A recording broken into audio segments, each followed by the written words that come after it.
Good evening, everyone. Thank you so much for being here tonight with us. I'm Amy Spitalnick, the Executive Director of Integrity First for America, and we are so grateful that you are taking time out of your evenings, out of your busy lives to be with us. 4 years ago, neo-Nazis and white supremacists were so emboldened, so empowered that they attacked an American city, Charlottesville, violently targeting people based on their race, their religion, their willingness to defend the rights of others. That violence that weekend was no accident. Rather, it was the result of meticulous planning down to discussions of hitting protesters with cars. The impact of that weekend, of course, is incalculable for the victims of the violence, for the Charlottesville community, and for our country.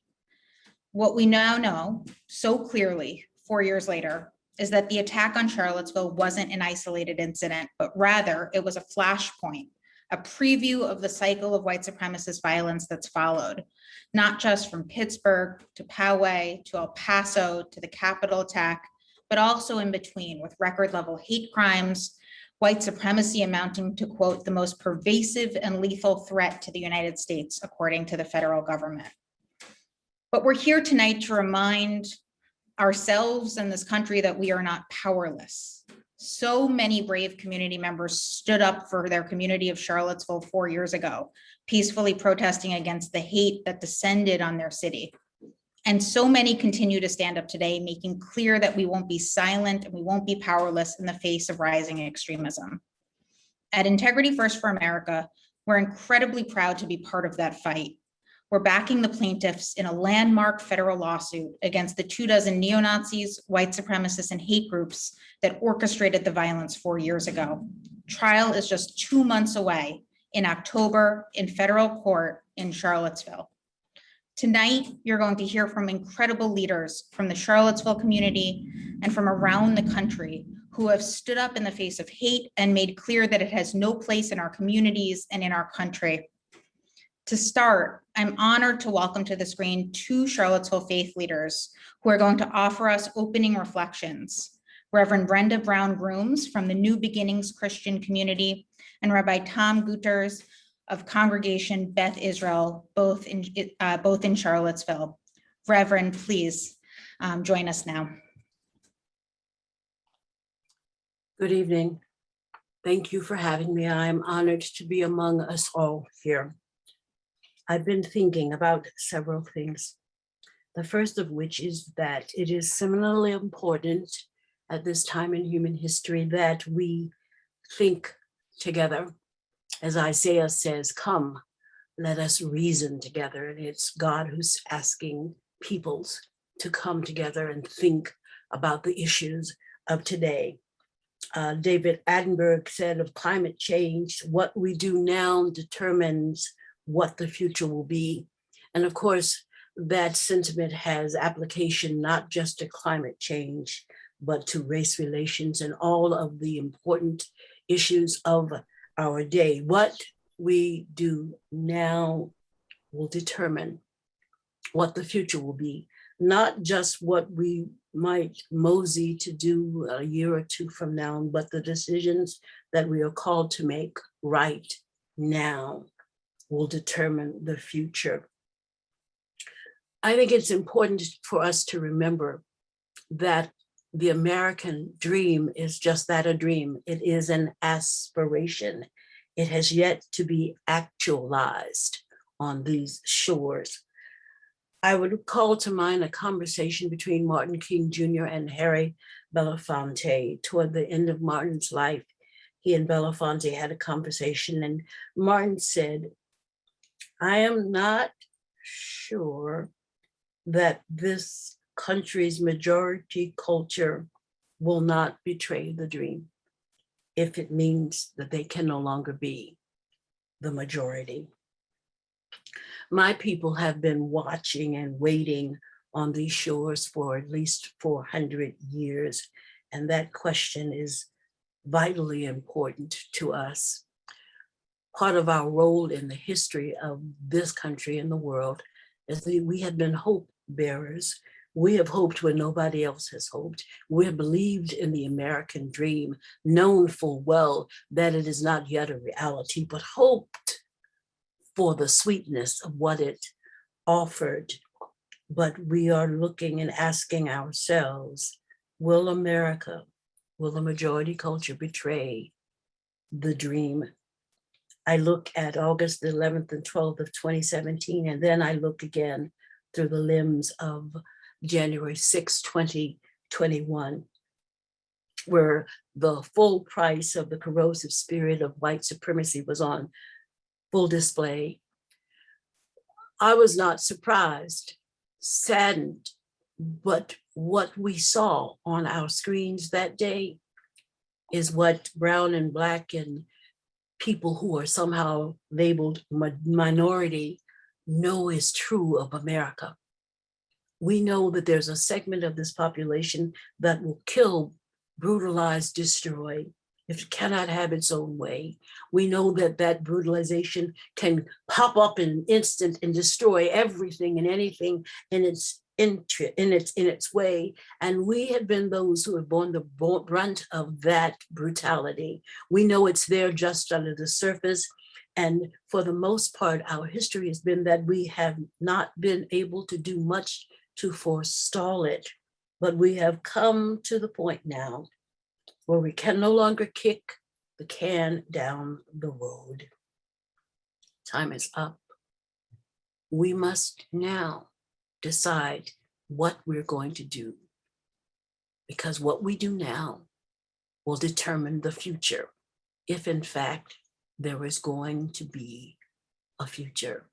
The American dream can die and we can kill it.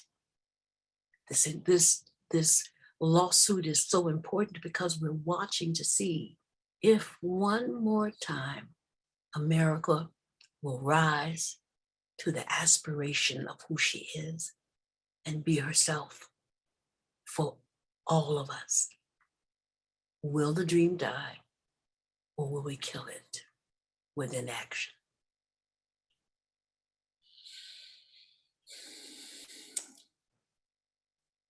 Thank you so much, Brenda. And thank you everyone for inviting me to be here tonight with you. 4 weeks ago, I stood 1 block away from the synagogue here in Charlottesville, and I watched as the statue of Stonewall Jackson was lifted by a crane from its pedestal. It came off real easy, it swung through the air, and it was placed on a flatbed trailer. It was secured to that trailer with both horse and rider facing backwards.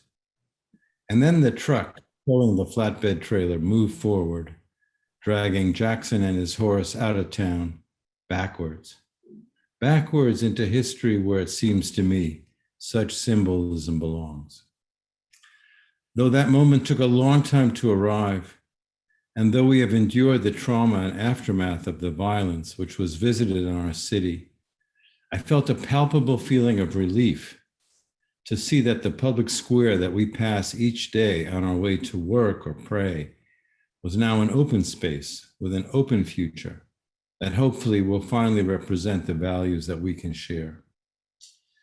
It is some consolation that in the aftermath of the events of August 11th and 12th, 2017, the symbols of hatred and white supremacy are disappearing from our cities, from the names of our streets and schools, and that the textbooks that teach an incomplete and even false history of our country and our communities have been getting renewed scrutiny. 4 years ago, I stood about a block away outside the doors of our synagogue and witnessed a parade of proud and shouting neo-Nazis with insignias and flags and weapons.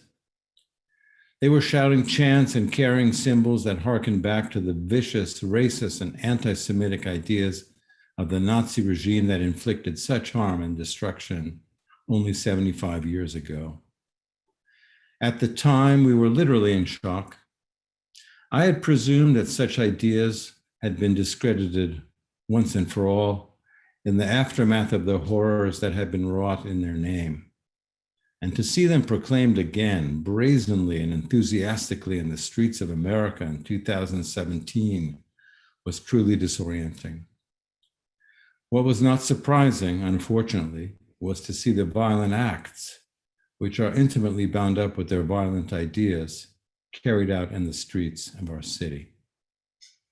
But today, I am heartened by the prospect that this lawsuit that Integrity First for America is bringing against the organizers of the Unite the Right rally will secure some kind of justice for those who were wounded and killed by the premeditated violence that was perpetrated here. And I also hope that this trial will expose the full extent of these defendants' vile, racist, and anti-Semitic ideas to reveal the full measure of their wickedness and their incompatibility with the values we share as Americans, so that this latest iteration of white supremacy will also be consigned to the bad memories of the past, where it too belongs. Thank you. Thank you both so much. We're so lucky to have you with us tonight, and for all of your leadership in the Charlottesville community and frankly, nationally, and giving voice to what the community experienced 4 years ago and what the community truly represents. I can't think of two people who really encapsulated that better than the two of you just now, and we are so grateful. We're incredibly lucky tonight as well to have remarks from Washington, D.C. Attorney General Karl Racine, who is the president of the National Attorneys General Association and has made fighting hate this landmark keynote centerpiece of his work at NAG, at the National Attorneys General Association. This is work that's particularly near and dear to me because in my prior life, I served in the New York Attorney General's office. And seeing state leaders, seeing state attorneys general step up and make clear that fighting hate, fighting extremism is something that isn't just limited to the federal government, not just limited to nonprofits like IFA, but that it is something that is a responsibility of all of us on all levels of government and around this country is incredibly powerful. Now, welcome to the screen, Washington, D.C. Attorney General Karl Racine, also the president of the National Attorneys General Association. Hello, everyone. Thank you for having me for today's event. 4 years ago, a rally fueled by hate and violent white supremacy was held in Charlottesville, Virginia. 4 years ago, during this demonstration of hate, a violent white supremacist drove his car through a crowd full of people who were protesting against the hate mongers, protesting against hate. That car injured at least 19 people and killed Heather Heyer. Heather was a young activist with a big heart and a passion for justice. Many know this day as the Charlottesville car attack. The parents of Heather Heyer know it as the day their lives changed forever.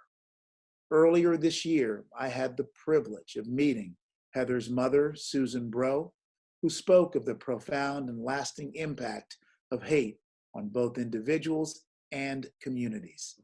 Acts of hate can have traumatizing impacts on communities for generations, and it's no secret that the United States has been plagued by hate since its inception and continues now to trend in the wrong direction. Nationally, 2019 was the deadliest year on record for hate crimes, with 51 hate crime murders. And these are just the incidents we know about. Most incidents go unreported. Last year, as president of the National Association of Attorneys General, or NAG, I launched an initiative called The People versus Hate, standing up for humanity.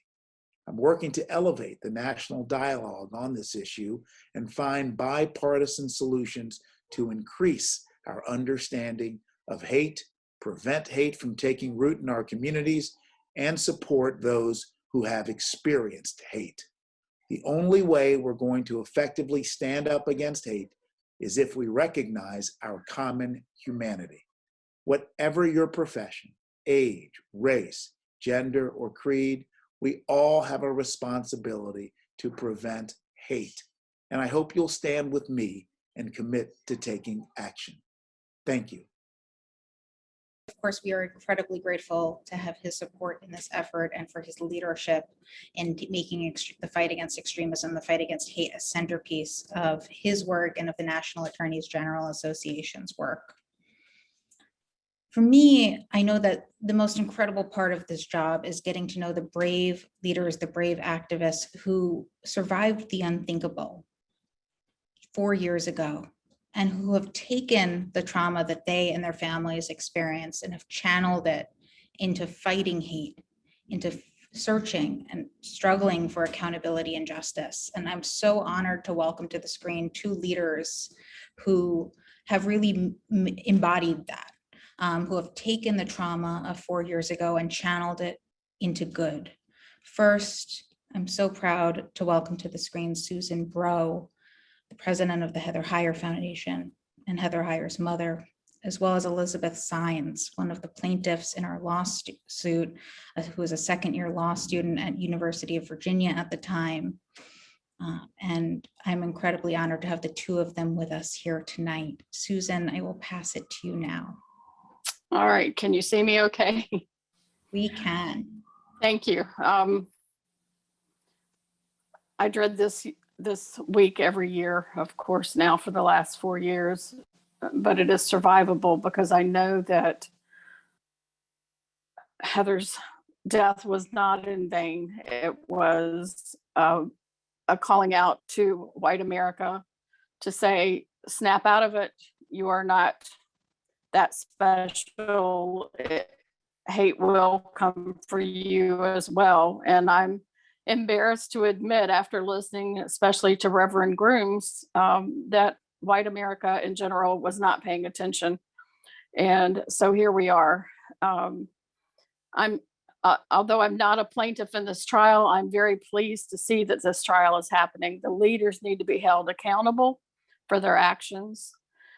Those who were injured, besides Heather, need compensation for ongoing surgeries, ongoing trauma, ongoing difficulties caused by this. And I too hope that the full depth and range of the planning and organizing the very roots of this movement of white supremacy in our country will be revealed through this trial. Aside from the harm caused to our family, this was the loss of my baby girl. I have other children, but you never replace the one that you lose. And aside from that, I think this has been a wake-up call and a call to action for our country. It's been a turning point, and I have been thrilled to see statues come down. I've been thrilled to see other surface changes happen, but I hope that we see more systemic changes happen as we continue to move forward. Included as part of the COVID-19 anti-Asian, the names get longer and longer, but the COVID Hate Act. And for that, I'm grateful, but we have much work to do. We have much systemic change to make, but this trial is definitely a step in the right direction.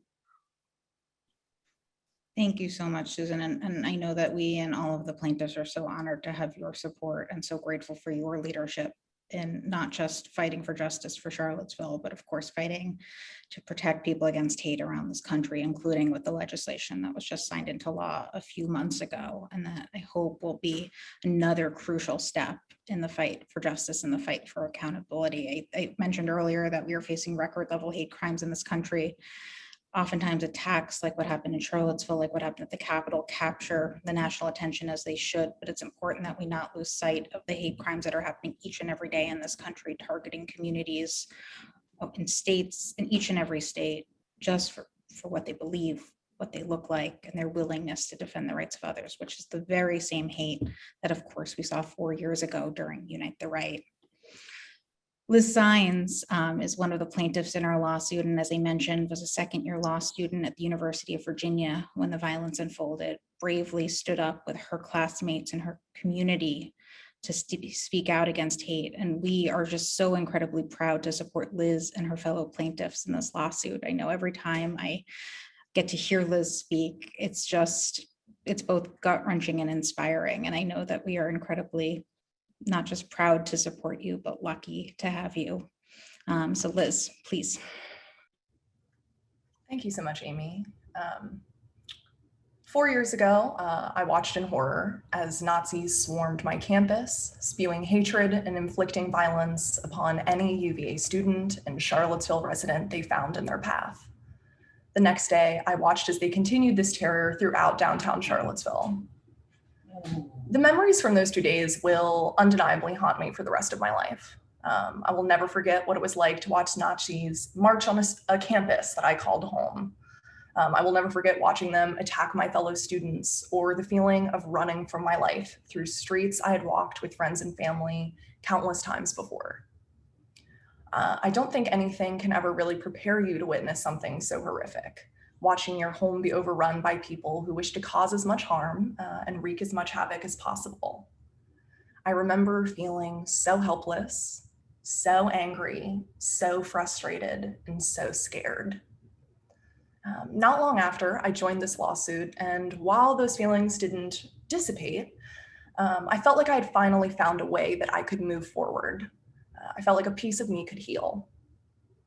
I'm often asked why I chose to show up on August 11th and 12th. Why did I think it was important to counter-protest the Torchlight March and the Unite the Right rally?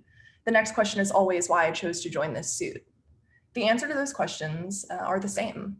I counter-protested and I joined this suit because I believe that the organizers of the Unite the Right rally must be held accountable for the harm that they have inflicted. They must be held accountable for the murder of Susan's daughter, Heather Heyer. They must be held accountable. Not just because we deserve justice, not just because Charlottesville and the community at whole deserves justice, but because we have seen time and time again that without accountability, the cycle of violence, hatred, and misinformation continues, and it grows. I'm so grateful to have the opportunity to join this suit, and I'm so grateful to be here with all of you tonight, because as you will continue to see this evening, civil litigation works. It has worked throughout history to disrupt and bankrupt white supremacist groups, and it has already worked in this case. I am confident civil litigation as a tool to disrupt and bankrupt white supremacist individuals and groups will once again work when we finally go to trial this October. The support that I and all of the plaintiffs in this case have received from our attorneys, from IFA, and from supporters like all of you has meant the world to me. It all has touched me so deeply, and I wish I had the words to express my gratitude. Just as the events of August 11th and 12th have changed me forever, your support has too. You all have made me stronger and have allowed me to continue to fight the good fight. And so thank you so much for joining us and for all of the support that you've shown over the last 4 years. Thank you. Thank you so much, Liz. And I want to acknowledge the other plaintiffs in our lawsuit who, as I say over and over again, and it is always more true than the last time I said it, are truly the bravest people I know, surviving the unthinkable and channeling it into this fight, channeling it into this effort, which is not just about justice and accountability for themselves and in this country, but will also have impacts that extend well beyond Charlottesville. And then make clear the importance of standing up against hate. And I'm just so grateful to get to be in this fight with all of you, and want to recognize our incredible plaintiffs, Marcus Martin, Marissa Blair, Reverend Seth Wispelway, Natalie Romero, Thomas Baker, April Muniz, Chelsea Alvarado, and John Doe. So Liz, thank you so much for being with us. And I know we are really looking forward to the accountability that the trial this October will finally bring.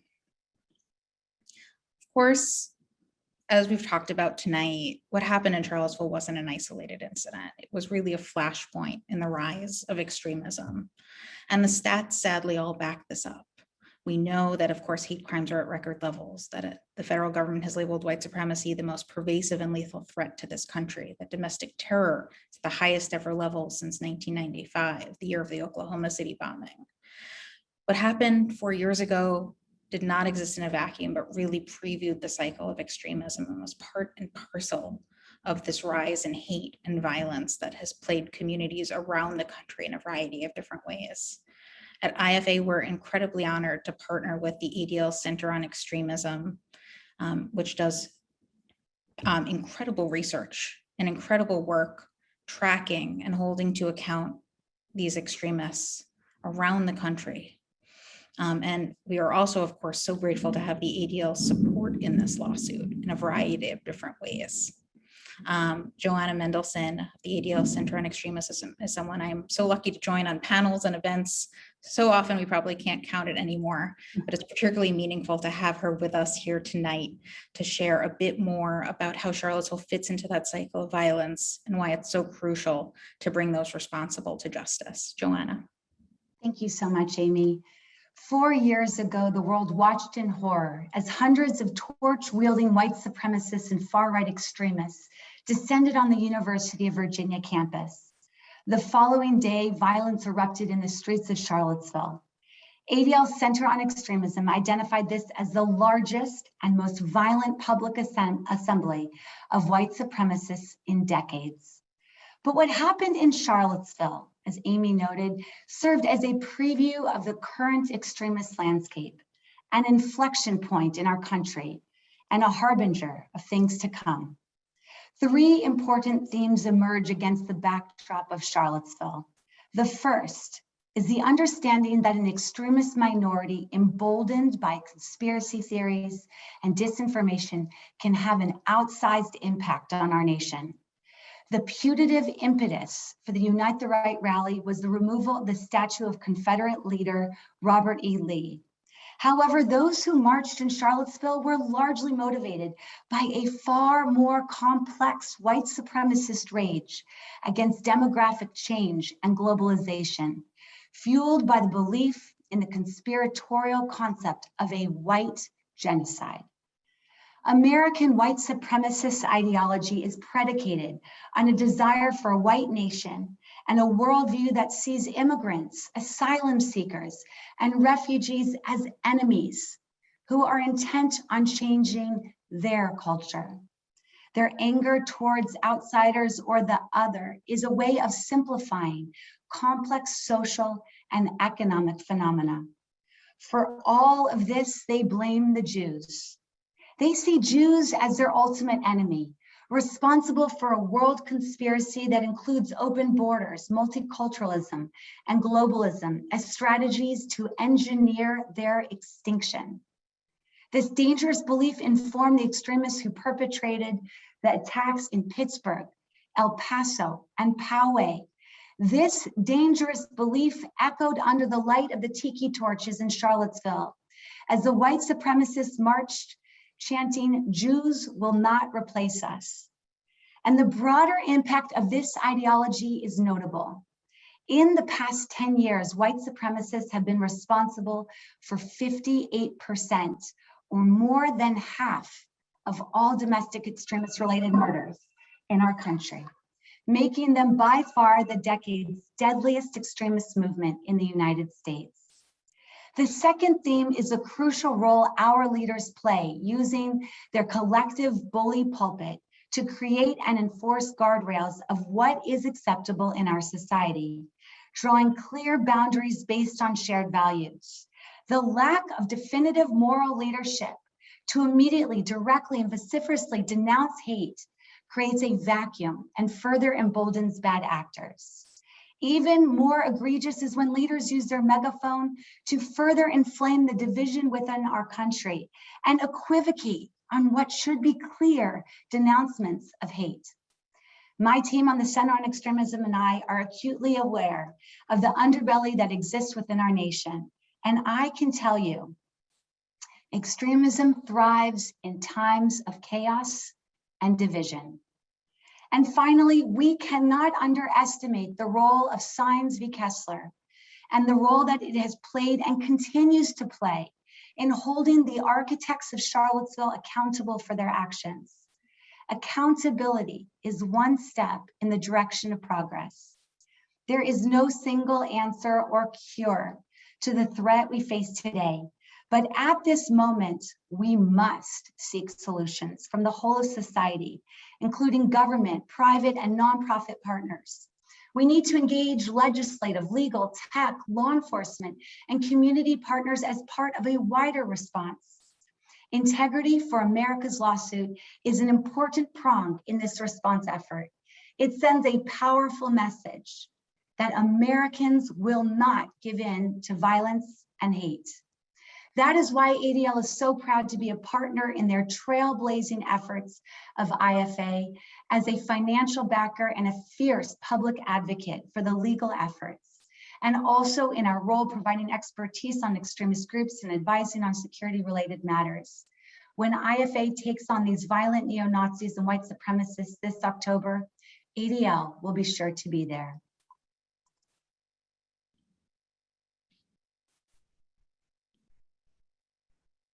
Thank you so much, Joanna.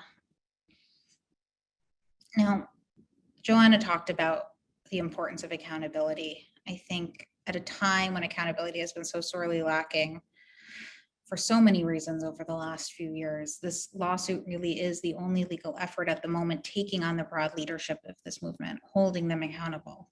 And of course, our brave plaintiffs can't do it alone. They are represented and supported by an incredible legal team, lawyers from a number of different firms who are donating time and work at risk to their own security, much like our brave plaintiffs. And so I'm incredibly proud to welcome to the screen two of our incredible lawyers in this fight, Dunn and Rabbi Kaplan. We're going to spend a little bit of time now talking about the meat of this case. What are the details? What should we expect at trial in just 2.5 months when we finally go to trial after 4 years, and dive into what this case represents, what it's about, and what we hope to come from it. So to start, I'll ask both of you, tell us where the case stands. How are we feeling as we approach nearly 2 months until we actually go to trial after nearly 4 years of litigating this case? Let me begin, and then Karen, of course, will say what I should have said to begin with. I just want to begin by saying, frankly, we in the world of lawyers spend a lot of time filing motions and taking depositions and arguing about technicalities and worrying about things like the attempt to move the trial to Lynchburg by the defendants and how we're going to Zoom things during trial. And I kind of owe everyone a huge thank you, because it's too easy for me, and I'm just speaking for myself now, to lose the thread sometimes in all this kind of litigation, logistics and technical stuff of what this is really about. And watching Susan Bro and Elizabeth Sines, our client and plaintiff in this case, really brought that home to me.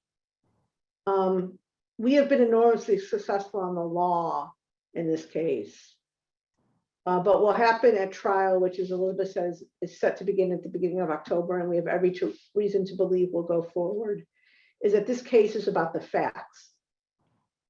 And we are going to put on before a jury of their peers in an American courtroom, subject to the rules of evidence, what really happened, what these men and groups were thinking when they planned what they planned to do when they came to Charlottesville, how they did it, who they hurt, and then how they celebrated what they believe was a victory.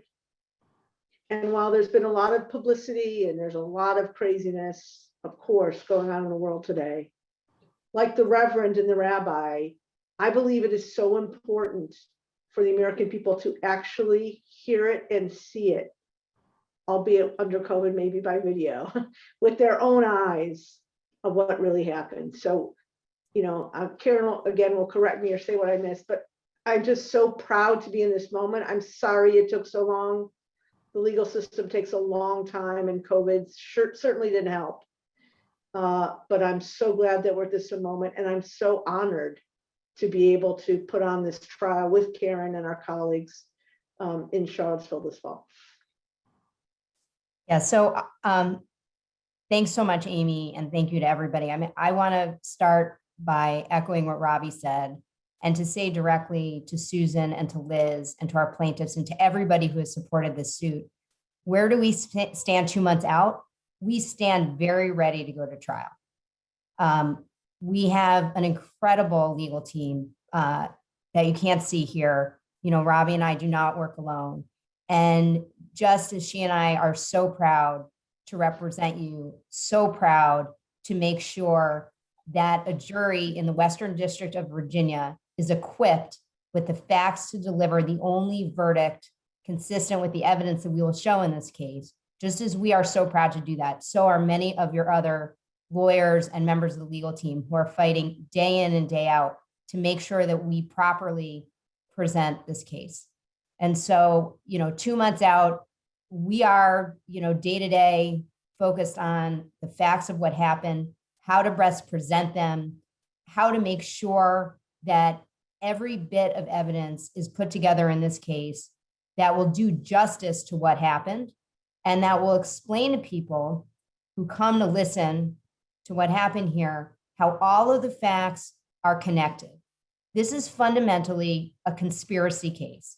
It's a case about people who work together in concert, planned and premeditated to do racially motivated violence. This is not protected activity under the law. And part of what Rabbi and I are trying to accomplish here is a verdict from regular people who all they are going to know about this case are the facts as they are presented. And what we want out of this case, in addition to accountability, is justice that comes when regular people say the laws of our country do not permit this. And we are going to say so. And so that's what we are looking to do in just a couple short months. Both. Now, I know we've talked a bit about, and we heard from Liz about the impact this case can have, not just on the plaintiffs and their lives after suffering such extensive injury in so many different ways, not just on the Charlottesville community that suffered and on the unthinkable that weekend 4 years ago, but of course on this country at a moment when we're facing rising extremism. Having a trial like this can be about so much more than just the parties, but about the message it sends. And we're already starting to hear about that impact even before we go to trial. Richard Spencer has called it financially crippling. Defendants have talked about how it's impacted their abilities to operate. They face large financial penalties, jail time, evidentiary sanctions. And some have even talked about how this lawsuit has deterred them from participating in additional violent acts. When we go to trial this fall, we put these extremists on trial before a jury of Virginia residents who will finally hold them accountable. That can be enormously powerful. So can each of you speak a bit to what you hope this trial will accomplish, what you hope this case can accomplish, not just for our plaintiffs, not just for the Charlottesville community, but really for this country at a moment when I think it's so desperately needed? So, in asking the question, I think you answered it, Amy, honestly. What I hope, obviously the most important thing is getting justice for our plaintiffs. And I think that justice will be, certainly in the form of monetary judgments, which we will do everything we can to collect, but also in the form, as I think you heard Liz Sines talk about, in terms of the symbolism of knowing that they joined the suit, that they did what was right, and they showed the world what these men and groups, there are not very many women involved, but these men and groups did to them. And I think that's first and foremost very important. Second of all, a key point of doing a trial like this, especially given that the Attorney General at the time, Jeff Sessions, didn't bring the case that he should have brought, is deterrence. And so our goal at trial and our goal all along, and you touched on some of it already, Amy, is to say to any other groups out there, any other men out there or other individuals who are thinking about doing something like this, that if they do that, at a minimum, this will happen to them. Under, I think, the current administration, a lot more would happen to them, as we're seeing kind of played out in the news today. But at a minimum, this will happen to you. And we will follow you wherever you go, and we will bring lawsuits against you, and we will make sure that you will never want to do anything like this again, because there will be consequences to it. Now, that's not to say that I think we're going to get any of these men to say, I'm converted, all my beliefs were terrible, I now believe in the equal dignity of humanity. It'd be lovely if that happens. I kind of doubt it will. But the very practical impact of them knowing that we are after them and that we will come and enforce those judgments, as you know very well, has already been effective. And you referenced Richard Spencer before. And then third and finally, I think is really the education purpose, which you also touched on, Amy. You know, every couple of decades or so in our country, if you look back at history, there's a trial that just tends to take on much more meaning than the dispute between the parties. Scopes Monkey trial, obviously, there are plenty of others. In my generation, it was the Prop 8 trial that Karen's old firm was doing when I was doing the Windsor case. And that trial kind of showed the American people how the arguments against equal dignity in marriage were absurd. This trial has a different function. This trial, I hope, will show the American people, as we heard the ADL already say, what a horrible threat this is, how it continues, how it should never be permitted to happen on an American city or town ever again, and hopefully to be woken up to this terrible problem that we really need to focus on in this country. Yeah, the only thing I think Robbie put that very well. I would say, you know, most people, including people who follow this, still do not know what really happened in Charlottesville. And I think the only place I've seen where this entire story is knit together is in the complaint that we filed that initiated this case at this point years ago. And since then, we just have more evidence. We have more words of the defendants. We have more chats that they posted online. We have more concessions from them in depositions and more documents and emails and texts. So we are going to make it impossible for people to not understand what truly happened here and to draw conclusions that are just important to how we function in society. So as people completely familiar with the evidence in this case, we were not surprised on January 6th. And so part of the goal of this case is to make sure that the level of surprise is lower, that people are equipped to understand what's truly going on. And the great work of IFA and the ADL is in tremendous service of this, because in order to combat these problems and these difficulties and these challenges, people have to really understand what we are facing, which is considerable. So that, I think, is one goal. And a second goal, as you said, Amy, is we're already on the pathway to achieving this. Charlottesville was really Charlottesville 2.0, in the words of our defendants. And what that means is that there was a Charlottesville 1.0, as the people of Charlottesville know well, but it also means that there was supposed to be a Charlottesville 3.0 and probably a Charlottesville 4.0. And there wasn't. There wasn't a 3.0, there wasn't a 4.0. And our defendants have said themselves, and we will cross-examine them in front of the jury, so they'll say it to the jury too. This lawsuit has already had an effect. It has already deterred them and has deterred untold numbers of others from engaging in similar conduct. So the main message of this lawsuit is there are the tools. And if civil lawyers like Karen Dunn and Robbie Kaplan have the tools, then so does the government, and so do many other people to take on the challenges of our time. Thank you so much. And I think that's exactly right. It's something that I know has come up over and over again, that if we as a small nonprofit, of course, with incredible attorneys like you and our brave plaintiffs, if we can financially cripple Richard Spencer, if we can make clear the consequences for this violent hate, there is no excuse for these extremists not to be brought to justice, not to be held accountable.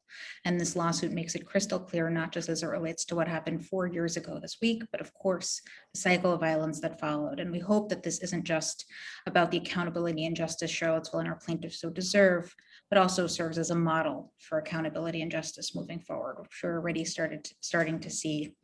Karen also talked about, and I think this is a perfect segue to our next speaker, about how the defendants in our lawsuit are trying to rewrite history, to whitewash history. We're seeing this, of course, not just in Charlottesville, where the defendants have talked about how they want to make sure Unite the Right isn't seen as another Selma, but of course in the whitewashing of January 6th and concerted efforts by extremists to truly rewrite the narrative of what happened, the facts that the Charlottesville community and the communities around this country know to be true. So I'm really honored to welcome to the screen University of Virginia professor and the director of UVA's Democracy Initiative's Memory Project, Dr. Jaylene Schmidt, who will reflect on her own experiences as a leader in Charlottesville, an activist and an educator, particularly as it relates to the stories we tell, to the facts that we make clear when something like this happens. Thank you so much. Thank you. I want to call our attention, front and center to the bravery of these plaintiffs who, of course, are standing in for many other activists, who experience the trauma of those days, and to center the righteousness of their cause, which is to confront white supremacy. They're so courageous. Some of my UVA students were beaten, during the torch rally on August the 11th. These students, and of course Elizabeth Sines, was at that time a law student. They embody the values that we teach, that we profess to embody. They really stood by those, and it's both the lead plaintiff and the named defendant, Sines v. Kessler, are both University of Virginia graduates, of course,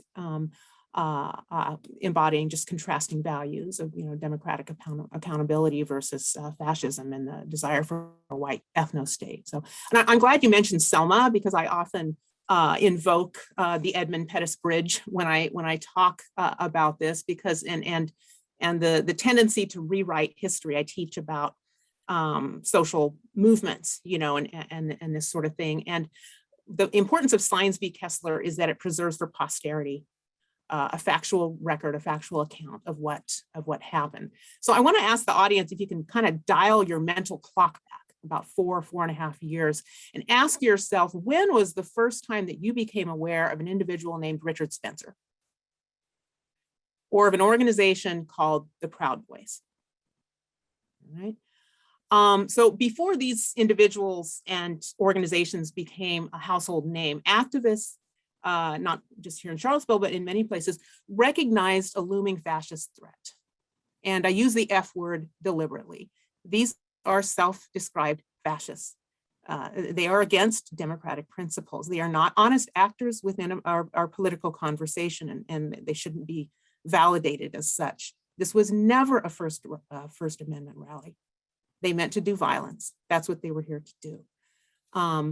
So this, we recognize it for what it was. And, during the Trump campaign in 2016, which was when our town in Charlottesville was considering what to do with our Confederate statues. That's when we were having our own local process, coincided with the Trump campaign, when Trump was the candidate was urging his followers to violence during those rallies. He said, go ahead and hit them. I'll pay for your defense bills. And some of those very assailants who assaulted African Americans at those Trump rallies in 2016 were on our streets in 2017. And some of those folks that were on our streets in 2017 at Unite the Right were at the Capitol building attack on January the 6th of this year. There is a straight line here of political violence, and that's in part what Sines v. Kessler can help to quash here. That's why this is important, This, in the immediate aftermath, of the 2016 election, we were there were these sympathetic media portraits of kind of supposedly, forgotten lower class whites who were suffering from economic anxiety. And this was supposed to outweigh the concerns about the rise in white supremacy, which was so evident, over those past years, And so I say this in order to emphasize the immense social pressure that there was not to protest.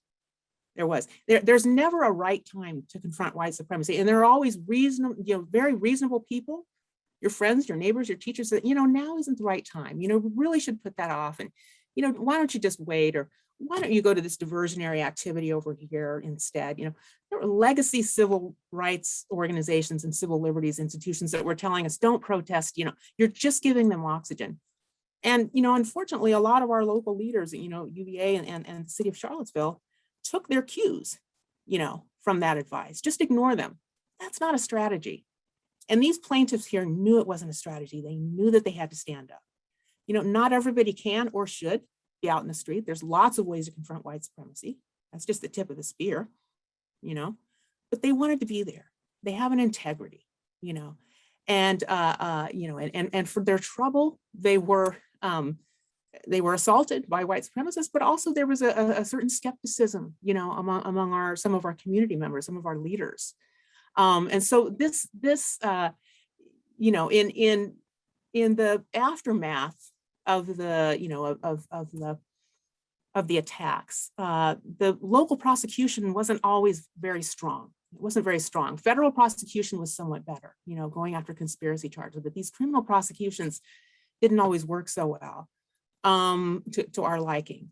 And so Sines v. Kessler is a helpful antidote, is kind of rounding out the legal antidotes that are available, like confronting these white supremacists, bankrupting. They were already morally bankrupt, and now they're financially bankrupt as well. And it's a sense of validation and vindication that we're all on the same side here, working together toward a more just future. Thank you so much, Dr. Schmidt. And I think that's exactly right. Our plaintiffs decided to make clear that hate had no place in their town. They peacefully stood up, they peacefully protested, and they were met with violence, they were met with hate. And this case is about making sure there's accountability, making sure there's justice for those responsible for that hate, and making clear that people have a right to peacefully protest in their communities, to live safely in their communities, no matter who they are, what they believe, or what they look like. And I'm just in awe of our brave plaintiffs and the entire Charlottesville community for not just the strength that they showed that weekend 4 years ago, but the willingness to fight for justice and accountability so long after the fact, 4 years after the fact. And again, at IFA, we are just so fortunate and so proud to get to be a part of that fight. We're going to close out our program with two IFA leaders, Doug Thornell and Susie Turnbull, who have been critical partners of mine, of IFA, of our plaintiffs, who will share some closing thoughts about how you all can continue to stay involved in this fight and make sure that our team, our plaintiffs, are successful and safe at trial in 2 months. Doug? Thanks, Amy. And it's an honor to be with you all. And I'm just so proud of the folks who spoke tonight, the great legal team, and all of the, and the folks on the ground who just have shown so much courage for the last 4 years. I believe that the fight for our democracy and the fight against hate and extremism is the most important battle that we will face as Americans. And I remember 4 years ago where I was when everything went down in Charlottesville. I think of it today, and it's really, I find it to be very ironic. I was at my house, I was having some family over, and my niece and nephew, who were about 10 or 12 at the time, were there, and my parents, who were about 75 at the time, were there. And both were active in the civil rights movement. And all of this stuff was unfolding. I believe it was a Saturday. And I remember looking at my niece and nephew, and they were scared. And I remember looking at my mom and dad, and they were sad. And I sort of was the in-between. I was angry.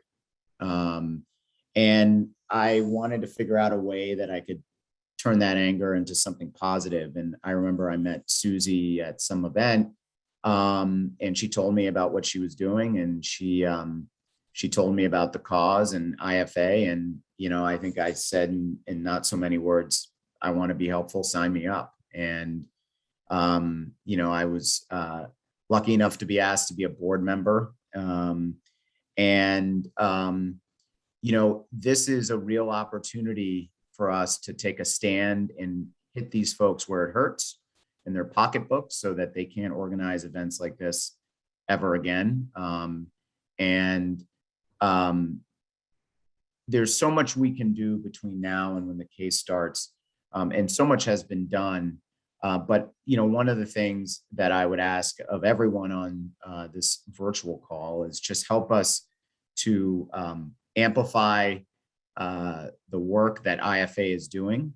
And I believe there are some links in your chat, but definitely follow us on Twitter, which is Integrity for USA. We've got a great website, which is integrityfirstforamerica.org. And can find out a lot about the case there. There's a lot of great information and great ways that you can get involved.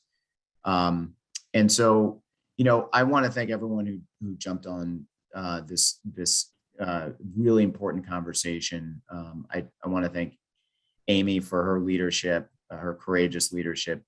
And with that, I'll turn it over to my friend and fellow board member, Susie. Thanks, Doug. I was pretty lucky to run into Doug that night, and he had the same reaction that I did the first time I heard Amy Spitalnick speak to the Jewish Council for Public Affairs in March of 2019. After I heard her, I sat there and I thought about it, and I was just really touched by a lot of it. I'm a daughter of an immigrant who arrived in America after leaving persecution in Poland. And I'm the grandmother of 4. And 2 of those children are Jewish and Asian. And in the last year, we have seen so much that makes me worried about our nation's future. I hope that tonight you will be moved to get involved, because IFA's work is so vitally important. I want you to continue to join Doug and I in sharing our story. I'm sure you are as inspired as I was this evening after hearing each person give us more information about why this is so important. And each person talked about the bravery of our plaintiffs and the families and friends of the Charlottesville community. And that's why I really hope, I sincerely hope, you are moved to help support our lawsuit by going to i4a.us/support and making a contribution. Our trial is only 2.5 months away, and we still have close to $1 million to raise to make sure this lawsuit is fully funded and that our plaintiffs and incredible legal team are kept safe during the trial. After a year, when we graphically saw what happens when security is breached, we have to be extra specially concerned about security. And we have to make sure that the city of Charlottesville, our plaintiffs, lawyers, witnesses, judges, jury, and staff are not victimized by white supremacists in the months ahead. Every single dollar counts and helps us close the gap before the trial.